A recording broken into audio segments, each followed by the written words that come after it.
Well, hello, everybody. Yes, yes, yes, yes. It's Wednesday, Double Trouble Wednesday. Happy Wednesday, and welcome back to Aquarius Rising Africa. So, good morning, good evening, wherever in the beautiful world you are. I hope you're having a beautiful week and taking your well deserved midweek break here with us on Era. And we're going to be talking today again with Jessie, part two, Castles of Power. And today we're looking at Castillo de San Marco and the Order of the Golden Fleece. Always amazing, these decodes we do with Jess. So buckle up, buttercups. Get your tea, get your chai, get your coffee, your beverage of choice. Put your feet up and enjoy. But in the meantime, we are just going to bring up our weekly schedule so you can enjoy the rest of the week with us too. Okie dokes. Let's bring it up so Grandma here can see. Had Lynn Scott Hageman on yesterday. Beautiful testimony. Wow, really, really lovely survivor, Lynn. And she spoke about during the abuse how she was literally taken to heaven by Jesus. And it's just lovely hearing how survivors like Lynn as well have experienced divine intervention, if you want to call it that, at these horrific times in life. So another beautiful testimony there. And then, of course, this morning I had Rachel Vaughan from Australia, and we spoke about our pets and do our pets choose us and the role our pets play in our lives, and man, animals and their souls and just beautiful things. So if you haven't caught that yet, please do so. And then, of course, Jessie, double trouble. You're in trouble with us if you're sitting here right now. And we like it that way, don't we? Shenanigans is the name of our game. And then, of course, tomorrow, Solutions with Shanti with me, going through the Mirror Universe series. Join me for that. Friday, drop in with Shanti on Ara, going through the pattern of South Africa. And this week, we're looking at the handover. If you haven't watched that yet, it's actually a very, very interesting series on South Africa from from settlement to the current crisis, where we literally are experiencing reverse apartheid, or I wouldn't even call it reverse apartheid, but it's what they're calling blackface apartheid right now. Very interesting. So I talk about the DEIC, how they've connected the British, the implementation of apartheid, the handover of the system. And this week we're talking about the handover. So join me for that. And of course, Leo Zagami on Friday evening at 7 o'clock Central Africa time. And then recording on Sunday of Jessie's book club. And then, of course, the replay on Sunday Loop with some of our older shows and ones that we haven't played yet. Hello, everybody. Nice to see you all. Welcome, welcome, welcome. And without any further ado, Madame, how are you? Hello, hello. Good morning. It's so good to see you. Yes, and I agree with you. We definitely love the shenanigans. So, Total, total. How's the week been? And what are you up to for this coming week you want to share with us before you open for us in yeah, prayer? absolutely. Let me quick I want to pull it up quick because I've got the trace it back decoding 2 going on. And that is for those that I know several people were in part 1 learning how to begin to document your childhood areas. And as you begin to look, there's going to be different elements that we're looking at, and it's good because this type of decoding, it's not meant to stir up horrific details or bring you to the place of grieving. Like, it's really meant to empower you to be able to look back, see how the Brotherhood and the sovereign military were working in your areas, and begin to fill in pieces. that's the part that many of us don't have. We're like, why me? But then you realize you're not the only one, that there's a framework, and that framework is applied to every region, every quadrant, and you can begin to identify more things. And so that's, it's really meant to empower. But this month, August 28th, we're going to get into kind of a deeper scope, and I'm doing this deeper dive all the way across the board as we get into things. So trace it back, and then I'm doing special decodes that are meant to really get into the ecclesiastical and the sacred architecture that's in our universities, in our dioceses, in the Catholic churches. And how do we, decode those institutions? What is some of the deeper esoteric and Kabbalah communications in those? And then, what are their hidden symbologies that are in the coat of arms that they label everything with? So we're getting to that next layer. So whether you're working on your own personal story, or whether you're wanting to just learn more, get practice decoding the different institutions, I encourage you to register, and that's on thekingdomlivingwithjessie.com. Yay. I have a quick question about the quadrants, and I don't know if you can answer it now or if you want to wait for maybe later. Would South Africa be part of any of those quadrants that you talk about in the USA? Would it fall under any of those quadrants? You mean, I'm trying to understand the question. Like, is it interconnected? Yes. Is South Africa part of the northern, eastern, western, southern, whatever quadrants there would be, like from the system that would clearly have... You're going to have it being connected to the South internationally, and then that would connect to the South in the United States, which is the darkest. I know. The South is the darkest, and I mean, you're getting the dark black Kabbalah, hoodoo, voodooism, the dark forms of, you get into the, I brought out in my island extravaganza, the form of witchcraft called obey, and you get into some of that darker, they're very entwined with the spiritual. You get a lot of the high clairvoyancy, the psychics, all of that in those southern quadrants. Which is why Oprah was so keen. I've always she had a piece everywhere because she was one of the main suppliers. Yes. But that would be a good show. We should get into Oprah's supply chain and some of the different things she supplied. Why did she have so many houses and mansions? And what was the supply chain from those locations? Oh, I feel 10 shows coming on there. Right. I'm going to make a note so I can. Yeah, absolutely. Very interesting. And also South Africa, right? We're the most southern tip of the globe. And the cradle of humankind is here.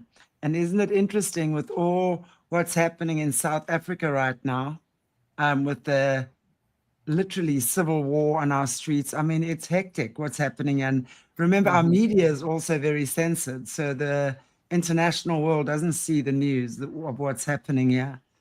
And also the cradle of humankind, the birthplace of humanity, so to speak, right, is absolutely overflowing with all sorts of nasties at this point in time. So that is just like so symbolic, isn't it? Yeah.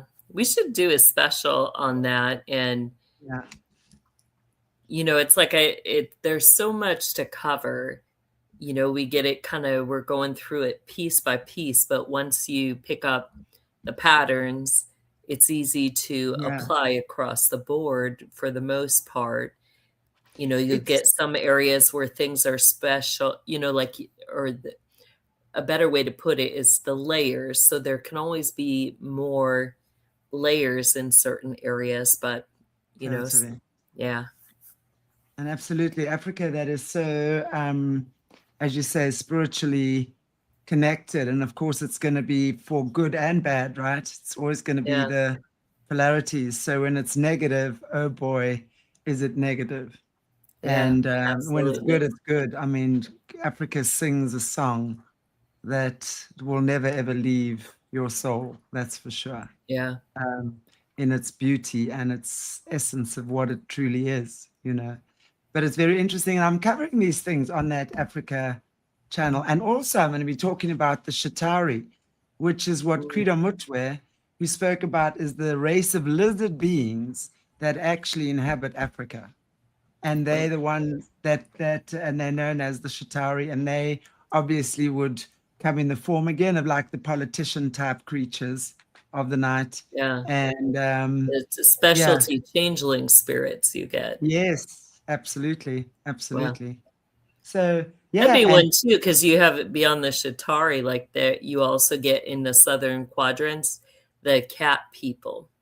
So you'll yes, get a high, like a high connection to the black nobility within, like all of that stems through the black nobility in the Masonic circles.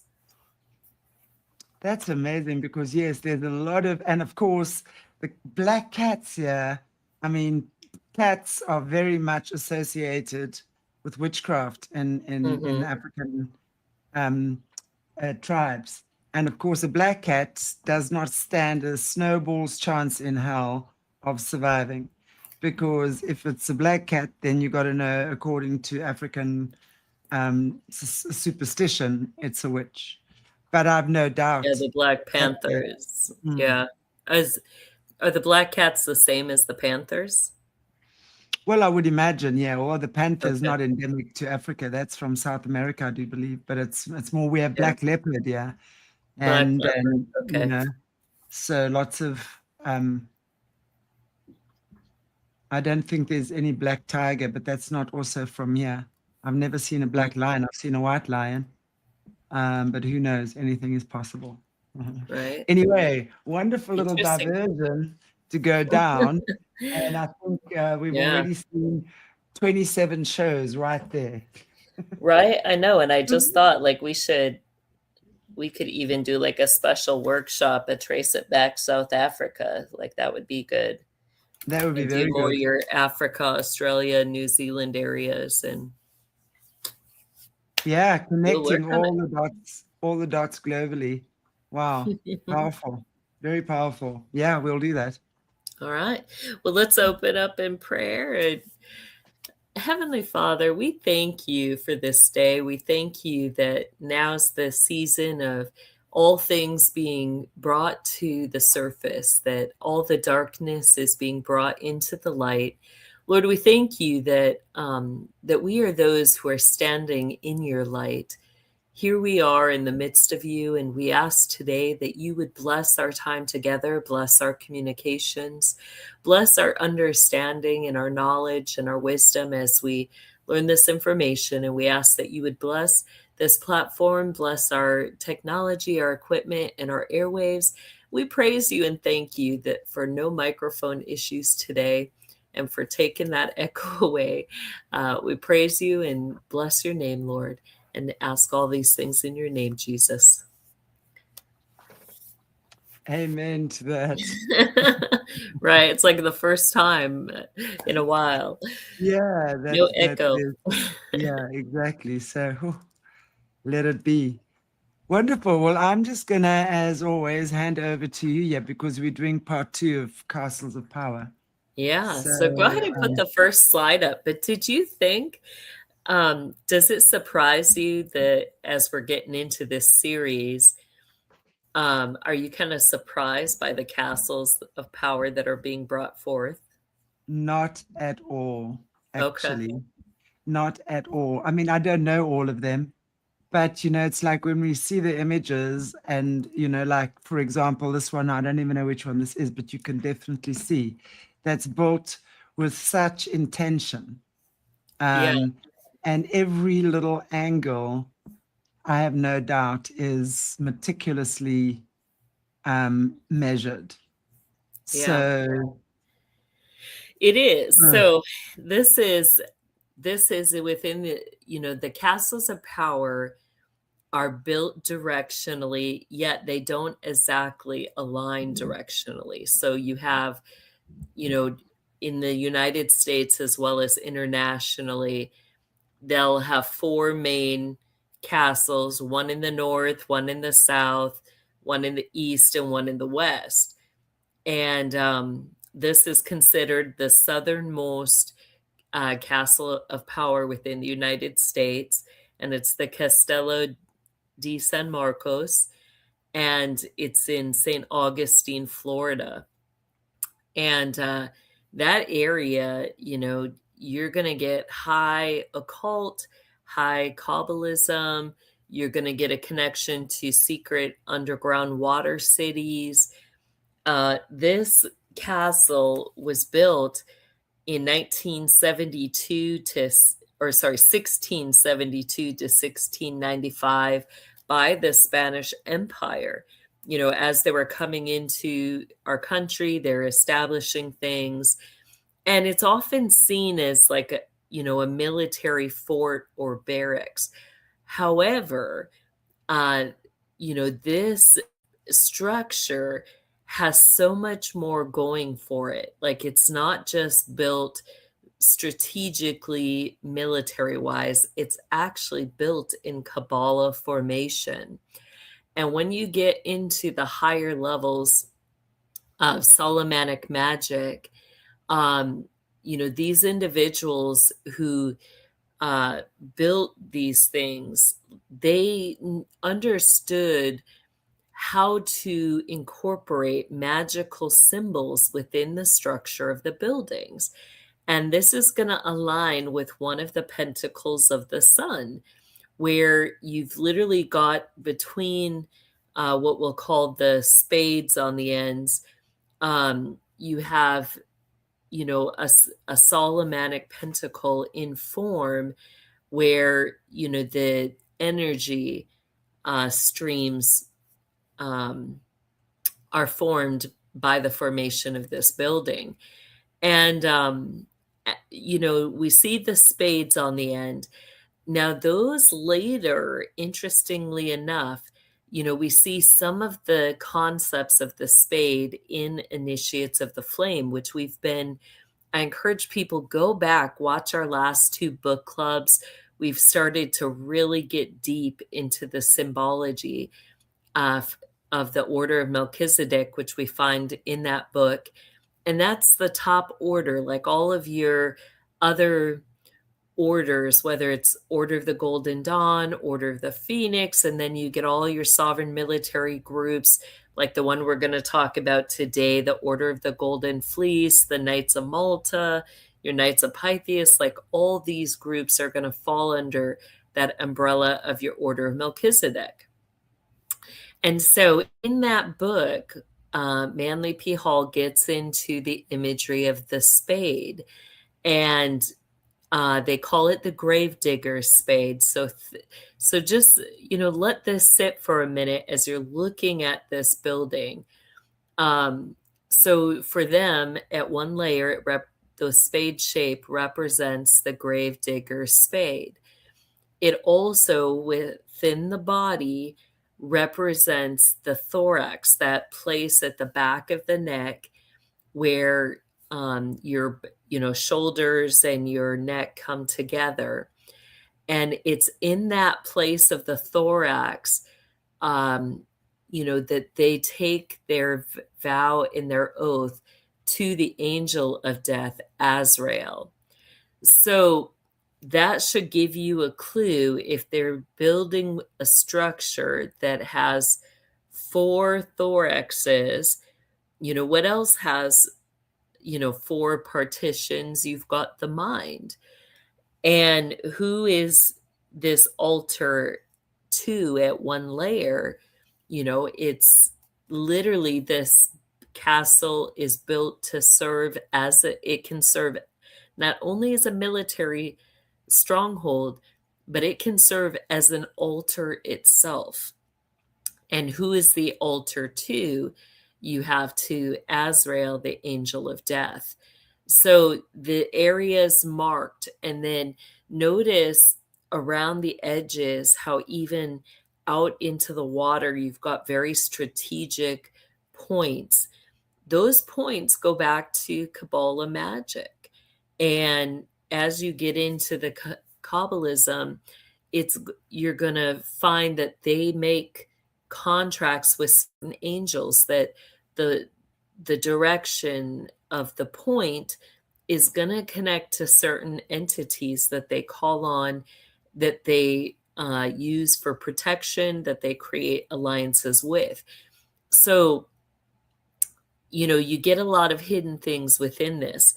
Now, later, more current day, you have that same symbology being used, the symbol of the spade being one of the ways that they would invite men into the Masonic meetings. But you also have your spades representing certain regional leaders within the system. So, it's common for their structure regionally that you're going to have a high priest and high priestess. They're going to be connected to a castle, but those castles are also going to have jacks. And those jacks will have different, card connections. And so this was one of the ways, like your regular playing cards, like you have your ace of spades, you've got your ace of hearts, your ace of diamonds, your ace of clubs. So they would build structures of buildings to signify the certain individuals that were connected, and that would go along with the movement of the assets in the system. Who are the regional leaders? Who's connected to the castle? These castles would have four, so not just one ace of spades moving. You're going to have four aces of spades moving out from the area. In a way, it also forms arrows. Those arrows are very specific. They go with certain orders, and they're going to represent certain things. So we won't get into that today, but it also deals with the rituals, and they would use in the tarot. I kind of call it your system roulette. But as people study the tarot, as well as getting into like the basic forms of formation of witchcraft and divination, they're going to have certain charts. Like those charts will have terms like, the queen or the sword, the different images like that will represent different times and seasons for those rituals. So you also get, that falling into the ritual season, and they literally will divine, like there'll be a rotation, but that rotation for the rituals is divined, meaning, it's pretty much like roulette, and they'll do this roulette and it's like, oh, so and so is hosting the rituals this year, and then they'll have to prepare. So rituals can really take place anywhere. It really is a roulette game, but there's still kind of a pattern among the quadrants as to how that ritual rotation occurs. Go ahead to the next one. So the same formation, though, also tells you that there's underground market, and the St. Augustine underground market is massive. They have a lot of entrances and exits into that underground market. And because you have the underground water cities nearby, it's even larger. One of the massive underground cities that we've talked about in the past that's going to be kind of on the other side of the bend down by where we see the Havana area. But you get your underground Meklon. But Meklon stretches up and, like almost where we see from Havana, that arrow going up to St. Augustine. You'll have a stretch up of Meklon that goes up to where those islands are just below St. Augustine. So, that's huge. And then going out, straight out from St. Augustine, you have other underground water cities there. And, it had a massive, thorough way down into the Spanish trading routes. So that's why it was very prized. You had a lot of the English, the British, the Dutch, the French, the Spanish, all moving through these areas. And, so as St. Augustine got established, there was a lot there. And you get some of your underground railroad, like the railroad literally runs through there. And then we've shown that on our train episode that we did, where we showed that the map, literally the train line goes, a surveyor's map for that area goes straight down from St. Augustine all the way through Miami, all those areas, and literally goes into the water. Why does it go into the water? It's because of Meklon. And so, as we begin to look at that area, it's also going to lead us to Flagler, who, in his time was one of the grand high priests in that area. And he really was highly involved in establishing, fortifying that St. Augustine area. It's an area where you've got many, many massive spiritual gates. They opened a lot of gates in the area, and many of those are connected to Flagler, his mansions, and the university, as well as his memorial that he built down there. So this kind of gives you an idea of some of the flow of traffic that I believe still happens to this day through those areas. Let's go to the next one. So, the Spanish, their influence is going to, as we look further, it's going to be highly connected to some of the main areas where the sovereign military order come out of. We're going to find like that castle, a lot of things in that area are built with this unique material called conquina. Now, conquina is like a whole bunch of shells mashed together.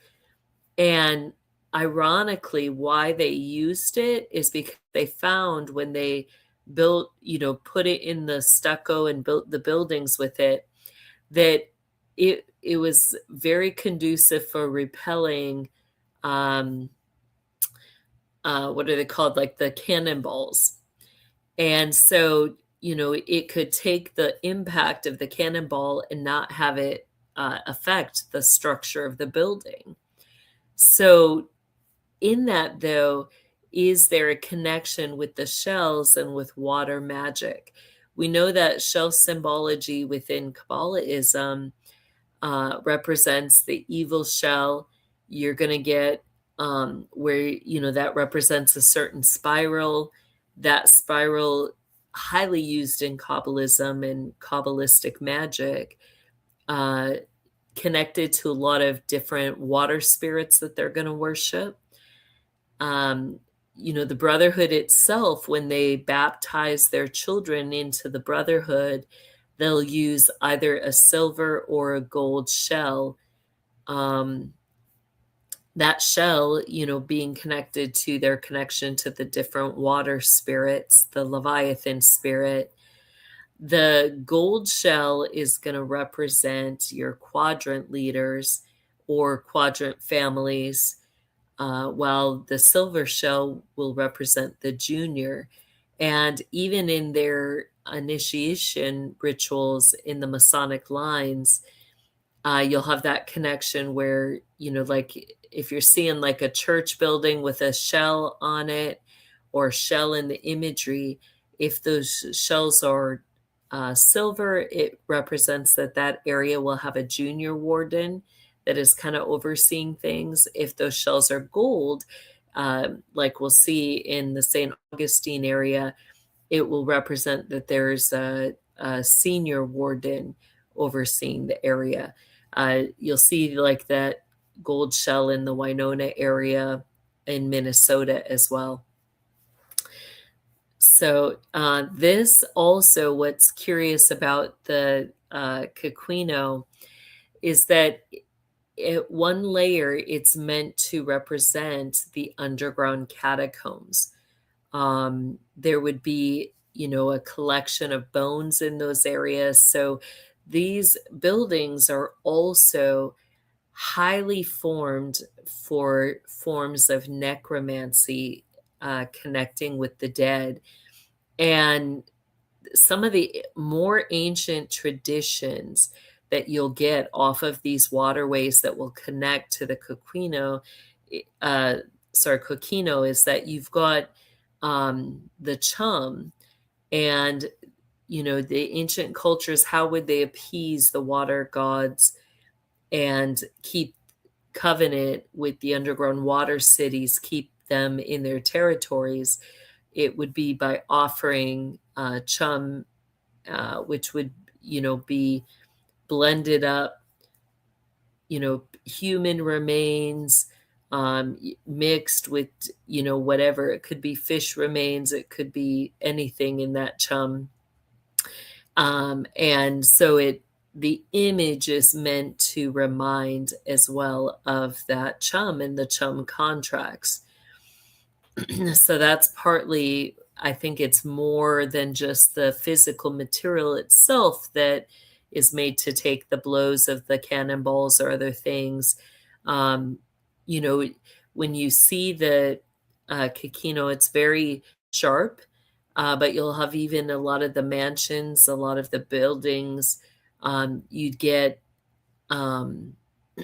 like a lot of the garden structures, like some of the castles in the area will use this material in the building of their elaborate different formations. Literally, they would build like these catacomb-like labyrinths in their gardens with this material.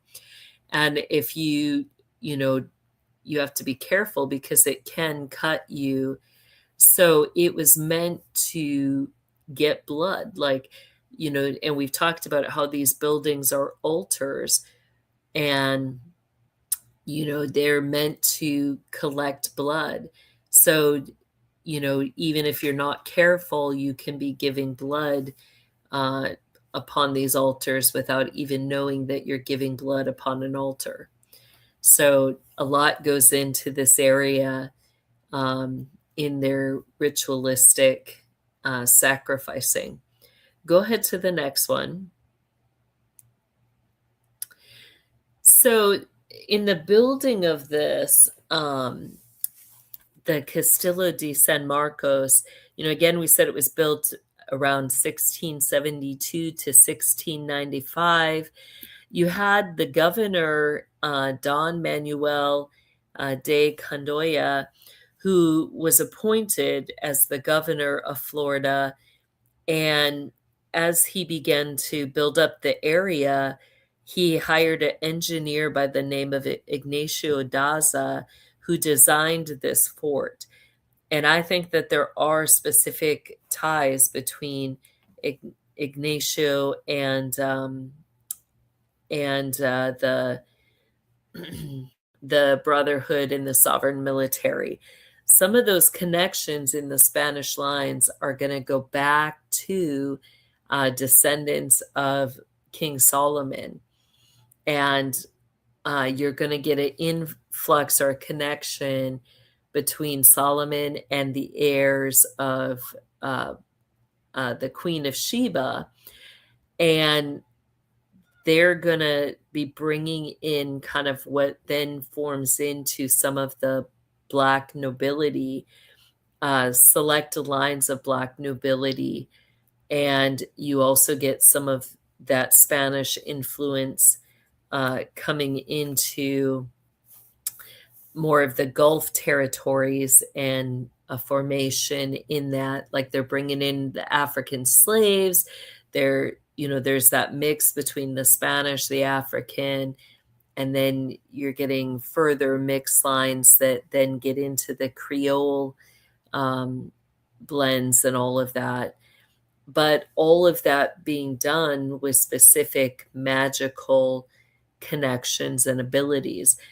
And as we look at, the structure of this fort, notice even how in the structure itself, in those domes, the archways, you get the half sunshine effect, that being connected to some of your Solomonic pentacles. And, this is what I mean with as they're building the structure, they're literally putting the pentacles and different designs in there. And all of that meant to bring in that flow of the magic that is either coming in or going out, like these passageways. Literally you'll get the spirits, high level spirits like Leviathan, the water spirits. They literally will come up out of the water into these areas for the ritual, and they literally make the pentacles as that doorway by which things can come in. Go ahead to the next one. So when we're looking at these areas, it's important to kind of look at some of the older images for the coat of arms. Look at the symbols, the things that go with it. Like when you see the older coat of arms for the St. Augustine area, notice how there's an emblem that goes with it. That emblem is something that your Masons will wear around their necklines. And notice this one, how you kind of get that scroll effect, and like along the side, see how you get like those little things that look like scrolls in there. That's kind of what I call them. Now, I brought out some very significant things about the scrolls in connection to the island of Bermuda in my island extravaganza that I just did, which you can find on my website. But we get into Bermuda, and those scrolls, when you see that effect, it means that there is a secret underground vault and treasury in the area. And so, that's going to be connected with that underground market, but they do indeed have massive underground treasury there. And who's in charge of that? Who's going to be overseeing it? Down on the bottom, we see the lamb fleece. And you'll find that coat of arms literally embedded in this castle on the side, but you have the Order of the Golden Fleece.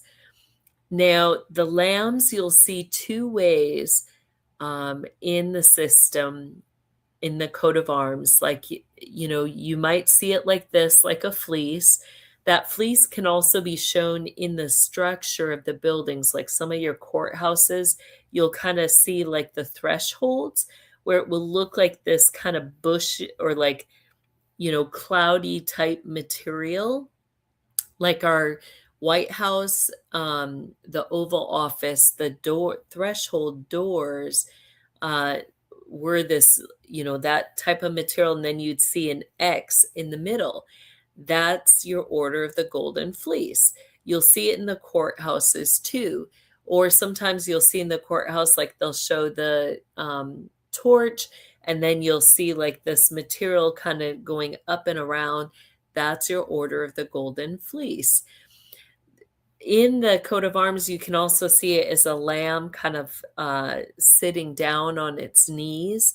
If you see the lamb in that form, it's your golden fleece. If the lamb is standing up and you see the flag and stuff, that's going to represent your apostolic churches, which are connected to the Mother See and Turkey area. So your apostolic Catholic churches. So those are the forms that you'll see the lamb in. Now notice as we read this coat of arms, we see in the upper right corner, you've got a phoenix, connected to your order of the phoenix. All of that's going to connect to Mechlon. We see the phoenix in a bow tie.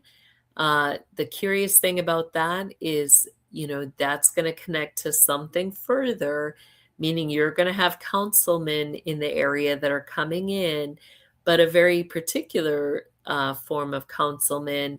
You're going to get your council, your special chambers of 21, which are your known as your black tuxedos.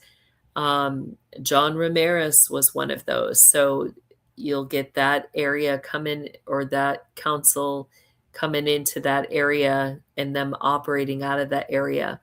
We see in the lower right, your Priory of Zion. And notice how in the middle of this, you kind of get another floating coat of arms, and then up at top, another floating coat of arms, but that one looks like a chalice, right? That's representing the layers. So you'll have upper layers, and then you'll have that coat of arms breaks out into 4 areas that are further underground.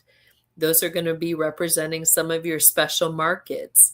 You'll have a higher level markets, and they tell you who has access to those. And then you get your lower markets underground. Within that chalice, we see the pomegranates. That's going to go back to your order of the pomegranates. That's going to connect to back to Spain and some of the sovereign military orders coming out of there. Now, in that chalice, we see 5 other crests. That's very specific. That imagery goes back to your dice imagery. And you'd often see that dice in the form of a 5.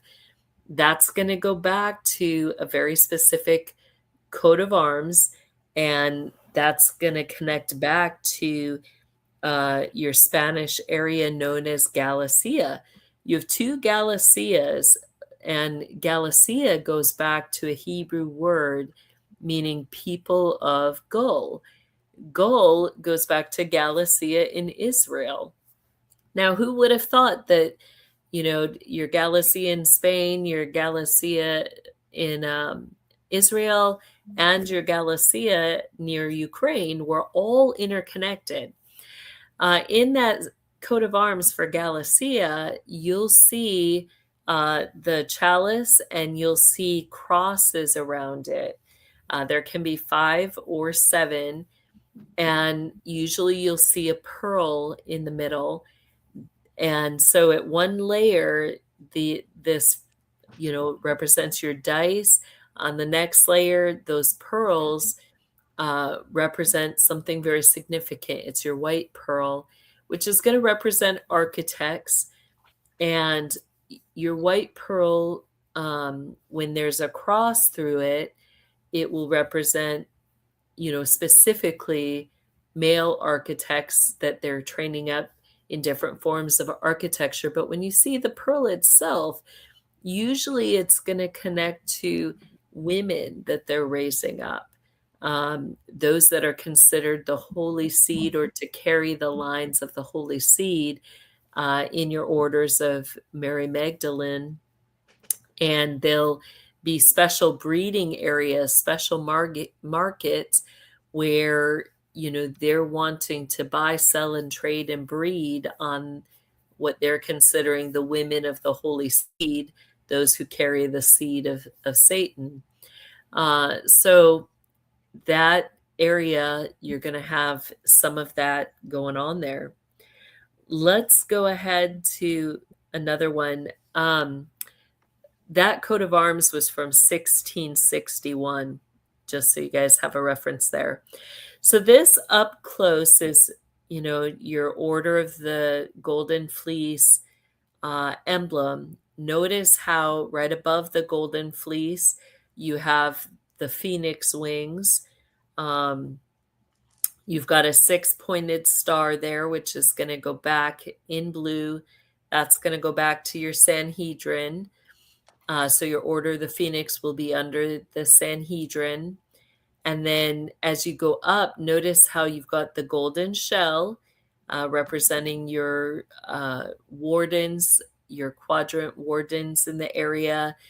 And then you get up into a bunch of little Kabbalah symbols there. You've got the O. Those are going to connect to, that is going to connect to some of your more ancient societies. So you'll see the O and you'll see kind of like that tent in it. That's going to connect to your Order of the Maccabees. And when you're thinking of this, you're like, well, what in the heck? Like, why? How are the Order of Maccabees connecting to, the Order of the Phoenix and all of this? That gets into some of your, your Jewish lines coming through. And, think of that. We see the Maccabees in our Apocryphas. We see the connection to the Catholic churches through that. And it's all part of that, your ancient brotherhood lines, and so you'll see a high influence of the Maccabees in that area with the Order of the Maccabees there, and that connecting to some of your higher level sovereign military. We even see like the laurels in there representing your priestess groups, which when you get into it is their connection with your Order of the Maccabees and some of the specialty priestess groups there are. And within those, they have lines of women that never had children, supposedly. But they'll claim, like your Mary Magdalene, they're going to claim that she carried the seed of Christ. Your Mary Magdalene, you'll see her, like when you see the images of the Mother Mary, but you very distinctly see the blue veil. That literally, rather than representing Mary, the mother of Jesus, it represents Mary Magdalene. And you'll get priestesses in the Order of Magdalene that will be servicing those areas. You also, at the higher level, will get your Order of the Blue Rose, which is your elite matrons at the very top. They're going to invest in breeding boys in the system to carry on certain seed. Then you have a whole nother layer which is going to get into your priestesses of the Order of Miriam. And they're the only line that are allowed to actually serve in the Temple of Israel. So those are some of your images that we get with this. Let's go ahead to a new one. Oh, one more with that O that we saw in that symbology. That is going to go to specific orders. But when you see that also, it represents those that are magic mirror makers. So that area, there are some, and you get one of my former teachers, Lori Cabot-Kent, operating out of that area and teaching how to make the black mirrors. They also have mirrors that connect into the underground waterways. So you get your high class mirror makers in some of that area. Let's go ahead to a new one. So this is going back to that coat of arms for Galicia in Spain. And this is what I was talking about. Notice how you've got the chalice, you've got the pearl, this representing the female, but you also see the Knight of Malta cross there. And notice how it kind of dips on the ends there. That is going to go back to a couple things. When we see it dipping like that in that Y shape, it is going to connect to your Thule Society. Your Thule Society also connecting to altars of Baal and altars to Lilith. And you'll get those that are holy guardians for the holy seed. So, those knights, when we see like your Knights of Malta with those type of crosses, they'll be assigned to specific people, not just the area. They'll be guarding specific things. And usually when we see that, you also are going to have your brides of Satan in the area.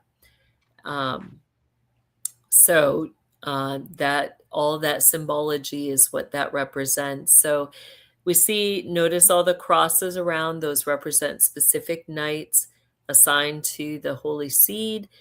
And then notice how we get that scroll-like effect around that coat of arms, that representing secret treasuries under your golden fleece.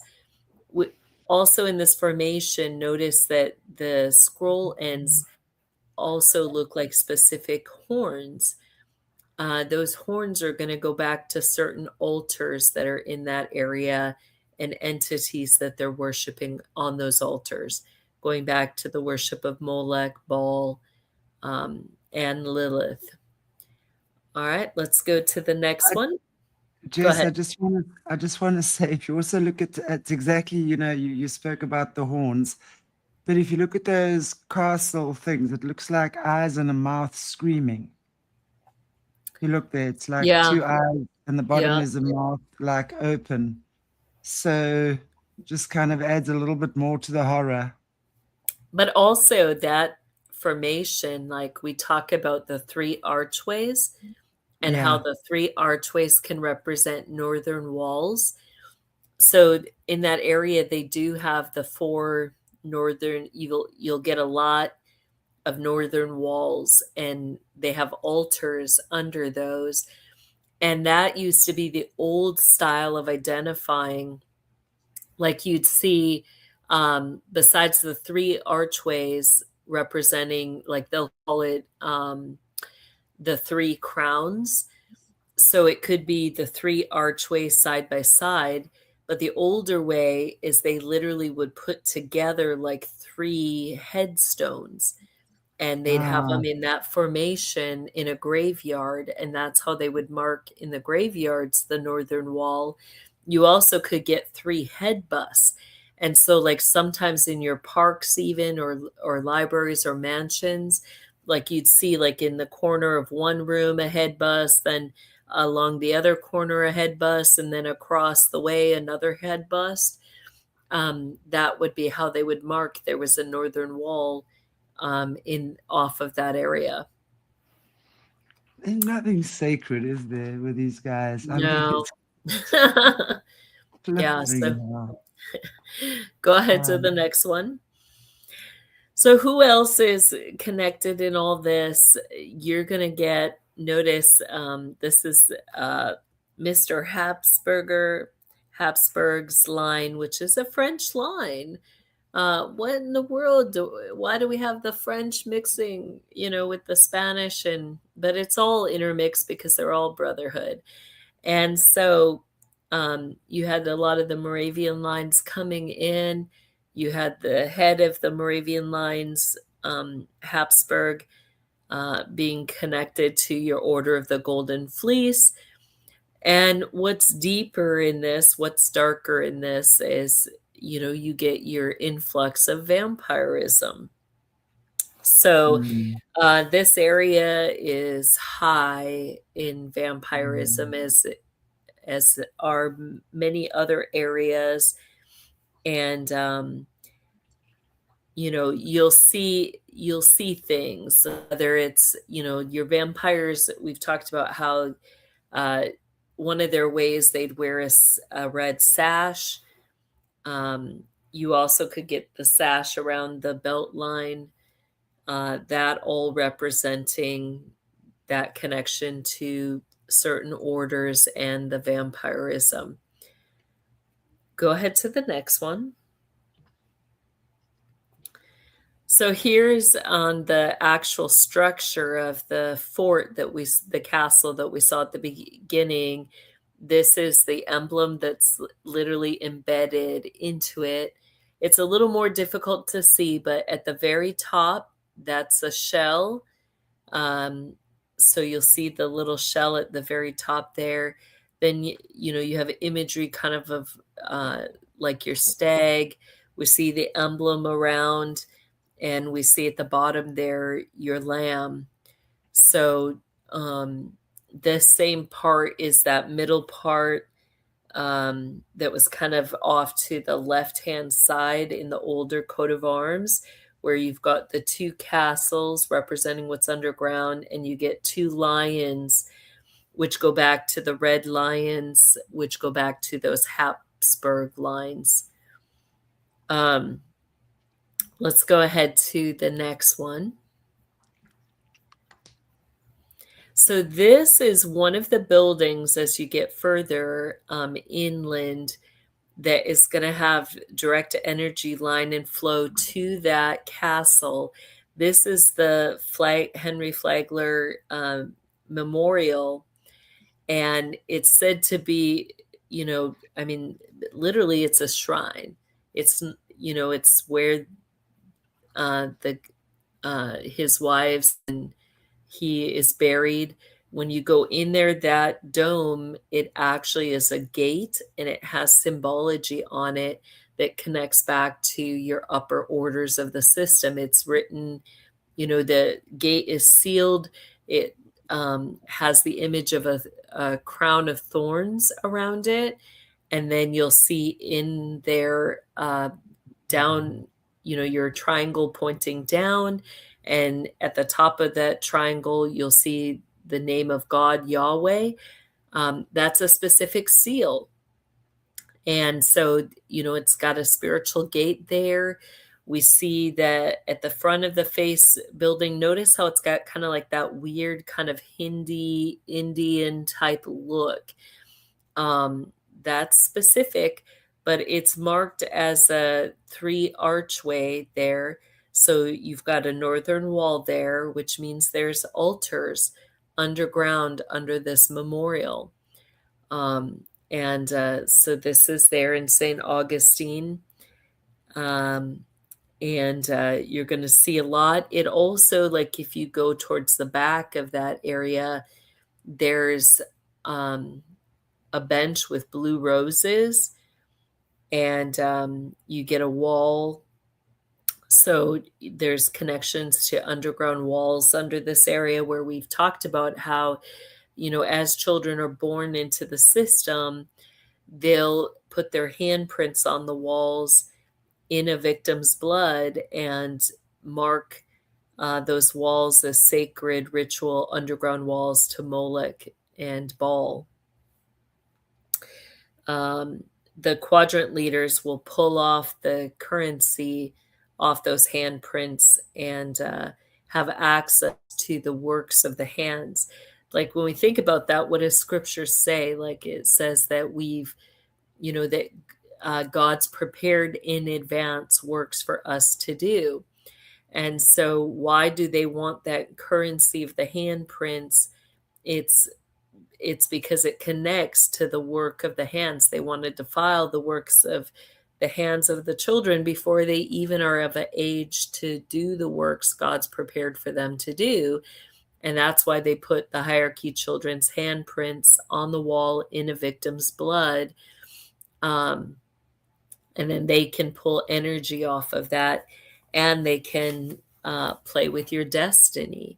They create a different destiny connected to, the worship of Lucifer, and try to take away from your God-given destiny in that. Go ahead to the next one. So this here is an image of Flagler, and this is the entrance into the university. Notice how his image is up on top of an altar. and that altar being a capstone. But these altars are specific. This is the way that your Aztec, your Incan, your Mayan would build their altars like this, but also your altars at in Herod's temple, your altars in Israel were built like this. And notice how he's raised himself up. He's standing like a god on top of the altar, you know, literally displaying himself as a high priest. But also, this is a foreshadowing because when you get into Flagler studying the imagery and the architecture in his mansions, what else do we know about the temple in Israel, the altars, and what would be raised up on there? You get the Antichrist literally coming to stand in the temple to declare himself God. You know, and that's going to go back to ancient prophecies about the Messiah. You get in the book of Genesis the story of Abraham and his son Isaac, and the Lord commands Abraham to sacrifice his son. And in faith and obedience, Abraham prepares the altar, he prepares the sacrifice. And at the last minute, the angel of the Lord stops his hand and says, no, you know, it won't be a man redeeming all of mankind, you know, in themselves, that God himself will come in the flesh and will be the sacrifice. So this gets into, you know, the ancient thing of, you know, Lucifer wanting to raise himself up as God.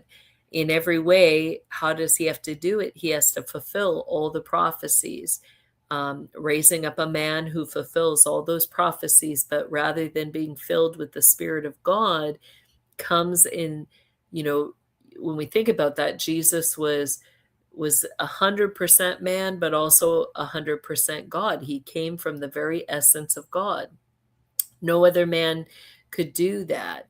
And, you know, what's the image of the Antichrist rather than 100% flesh and 100% God?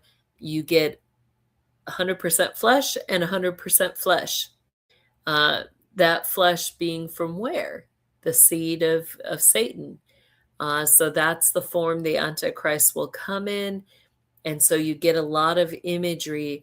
And notice, even as you look at this image, we get that archway. You get literally the head bust of Flagler being where the capstone would be, representing that raising up of the Antichrist.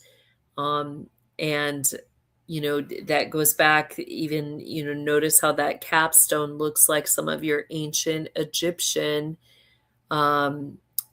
imagery.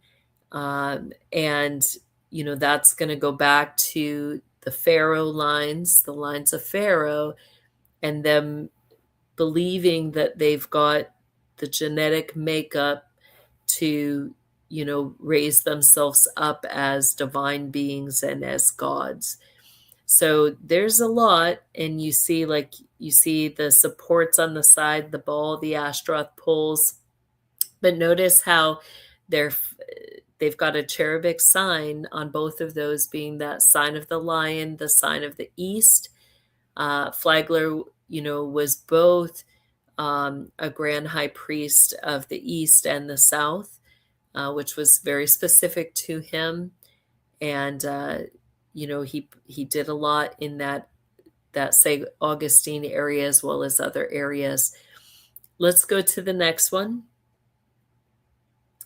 And then in that area, you're going to get a high influx of priestesses that are of priestesses of Melissa. That's one of your lesser, more ancient groups. You know, your overall priestesses are going to be the priestesses of Delphi.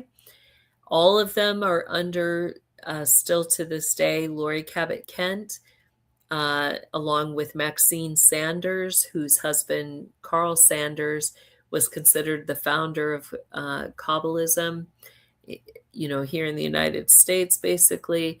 But Maxine and Lori, have raised up a lot of priestesses in this area. The images that they'll use is you'll see a lot with the gold, the glitter, the bees. They've got areas there where you get selling of a lot of products with bee stuff in it.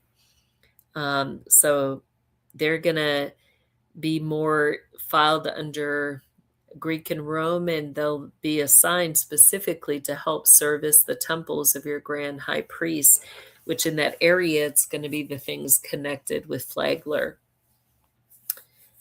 And I think that's all we got for today, Shanti. So a lot in that area going on. There's a lot going on all over. What I found interesting is the Spanish, right? And again, the Spanish was also one of the things I've recently been researching as part of this country's history, although they were never part of the original colonizers, but they were part of the original slave trade, which goes back to 1480 something, in the 1400s. Yeah. So wow. I would actually be interested, because the Spanish and the Portuguese were actually the original slave traders, and they did it through traveling, obviously, along the coast and trading, right? Spices and stuff like that. But at the same time, they were collecting slaves, and they were trading slaves as well. They were not colonizers. So I'm interested to know, and especially when you're talking about the Spanish, and yes, when we looking at some of the Spanish history that goes back so far, and some of the horrific things that have happened there, it would make sense to me that they were actually part of the original whatever. I don't know what the original whatever means at this point. You know what I'm saying? Yeah, I mean, you get your formation of brotherhood, and as it came into the different countries, and all of that stemming even beyond Spain or beyond, the French lines, like, you had the brotherhood infiltrating the different areas, all of them sitting in different circle groups, making alliances or having their little battles because they're enemies, but behind it, there's a ritual rotation, and all of them being bound to certain altars, certain entities, certain calendar systems, and having to, worship those entities. And that's really what was the driving force behind it all, was that they were bound to these ancient religions and that worship of entities. Yeah. It's amazing how that's all been done. And I mean, the Spanish and the Portuguese, if you look at them, and because part of my research was the Dutch, right? The DEIC. I knew I should have paid better attention in history in school, but I don't think that would have helped me much with what I'm doing now, right? Because they definitely don't have the juicy bits that I do, or they certainly weren't teaching it. Right? Nobody else has these juicy bits at all. Exactly. So, wow. But because they came in originally as settlers in 1652, yes, and they intermarried with the then Khoisan people. And for 5 years, there was only settling, no colonizing. And that's when the Griqua tribe was born, which was half of the Dutch and half of the Khoisan people. But then, after literally 5 years, they started colonizing.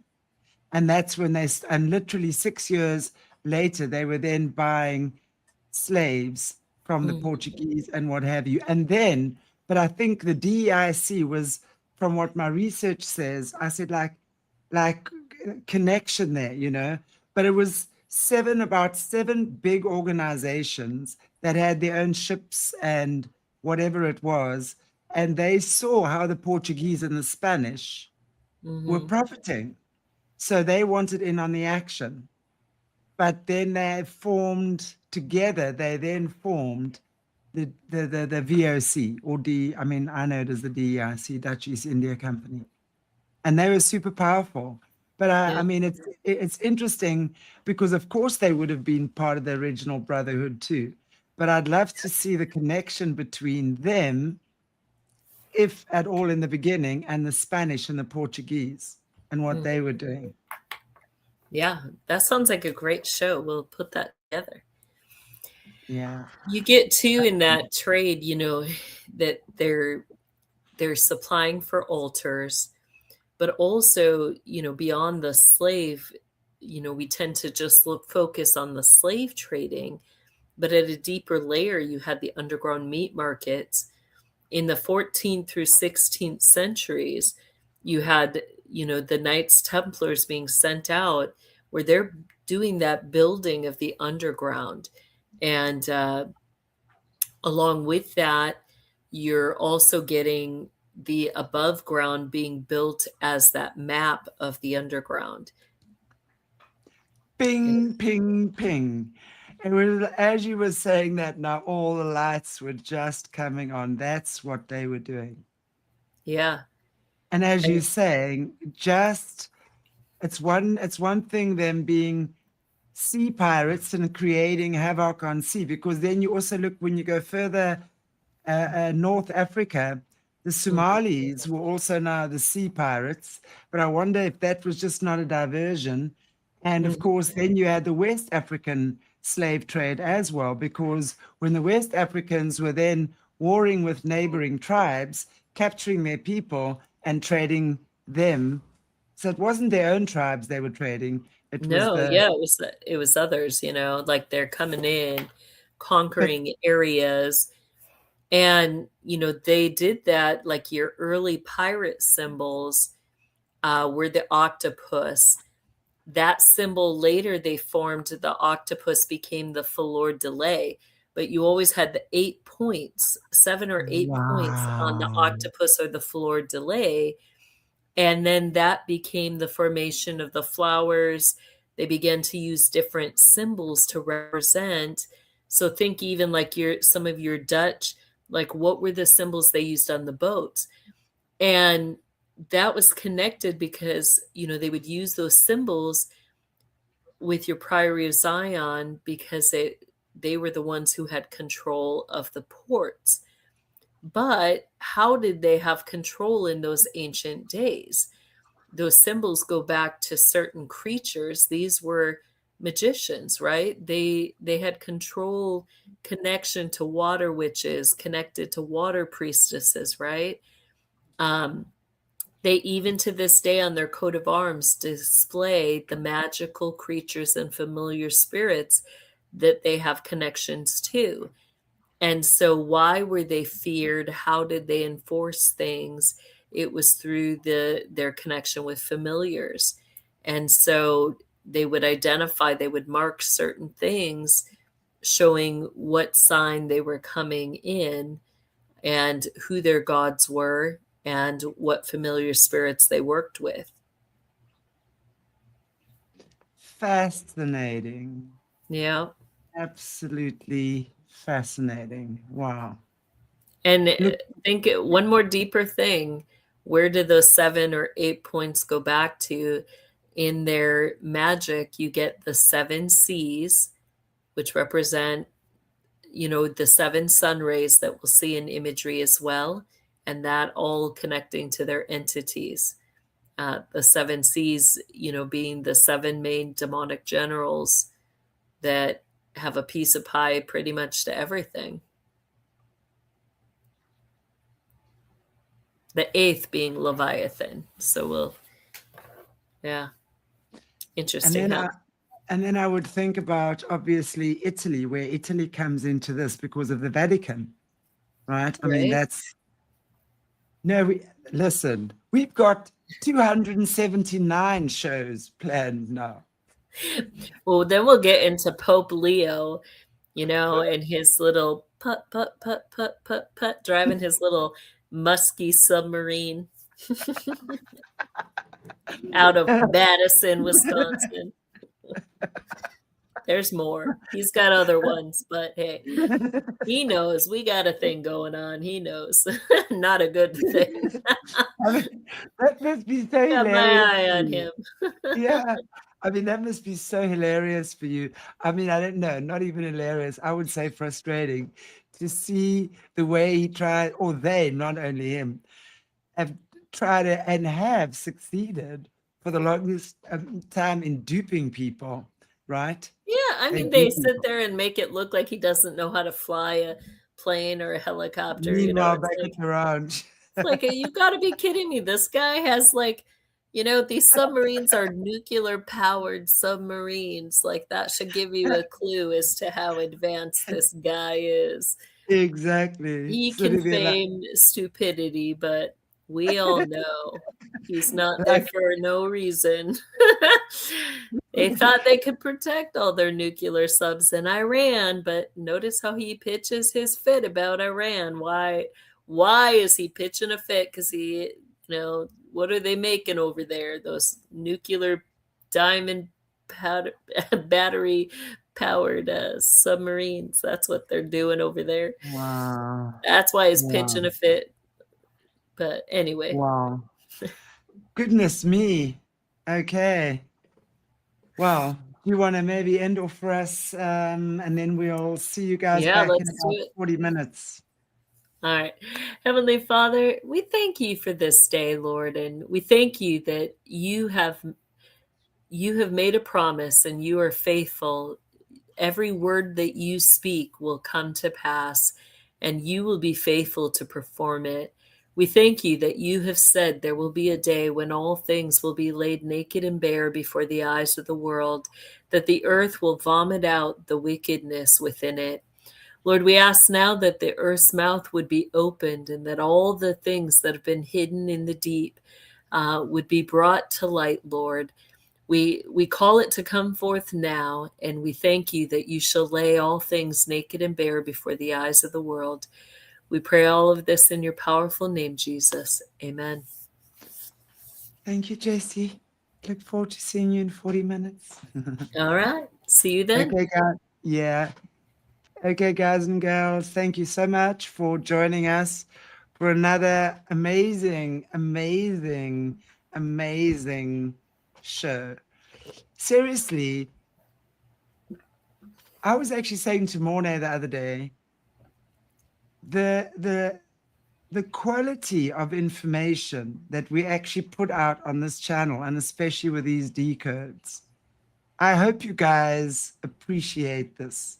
Most other channels will put this stuff strictly behind massive paywalls.